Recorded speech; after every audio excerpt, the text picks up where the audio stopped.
belle, élégante, une princesse au visage d'ange, simple et délicate, caressée par l'innocence, 15 ans. Tellement mignonne pourtant, elle n'en est pas consciente. Elle trouve sa poitrine petite, ses fesses immenses.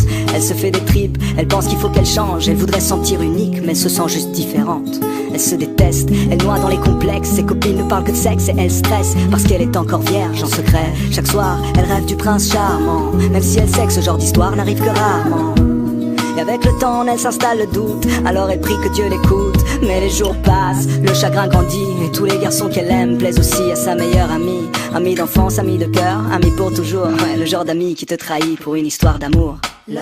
On en parle comme d'une maladie qu'on a souvent lorsqu'on est petit, mais dont on guérit quand on vieillit. Et si à 15 ans l'amour est fictif, pourquoi chante-t-elle dans la langue de Shakespeare un refrain qui fait Let me know when the world is a better place.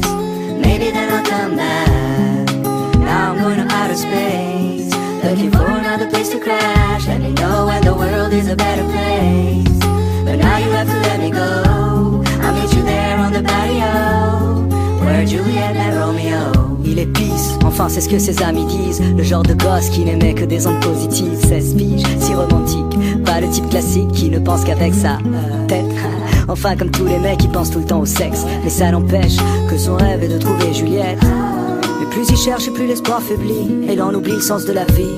Il maudit l'époque, il trouve les filles trop agressives. Souvent ça le bloque, lui qui rêve d'une fille timide. Il le sait que c'est stupide et qu'il est trop difficile. Qu'aucune fille n'arrive à la cheville de celle qu'il s'imagine.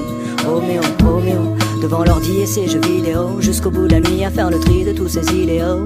Et dehors, une voix distante lui chante Let me know when the world is a better place. Maybe then I'll come back. Now I'm going to outer space, looking for another place to crash. Let me know when the world is a better place. But now you have to let me go. I'll meet you there on the patio where Julia kissed Romeo. Elle était seule ce soir-là, il la voit de loin. Elle a le cœur qui bat à 1000 à l'heure mais fait semblant de rien. Lui pour une fois n'y pense pas trop et son instinct le guide. Et tout lui vient de manière instinctive. Il s'approche d'elle, salut, ça va? Elle lui sourit, mais voilà, c'est aussi simple que ça.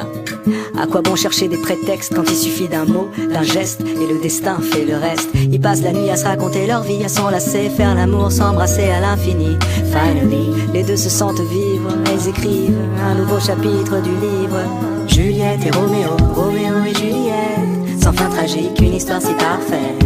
Le genre d'histoire qui aujourd'hui n'existe pas, car ici-bas souvent ça finit comme ça. Roméo maintenant est pris, donc les filles sont folles de lui. Juliette veut être indépendante, donc pas d'enfant, pas de famille. Du coup, lui devient moins romantique, elle moins innocente. Et peu à peu, ils prennent leur distance, ils font un break, histoire de voir d'autres gens. Parce qu'au moindre doute on se laisse, aujourd'hui c'est fréquent. C'est typique de l'époque, on se quitte sans combattre. Et de l'amour il reste que des reliques d'une vieille pièce de théâtre. Roméo et Juliette, Juliette et Roméo. L'amour est maladie et je prie pour un fléau. D'ici là je m'en vais loin d'ici. Peut-être que sur une autre planète ils ont compris le sens de la vie.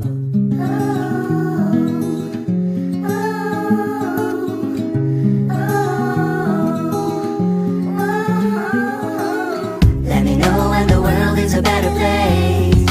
Maybe then I'll come back. Now I'm going to outer space, looking for another place to crash. Let me know when the world is a better place.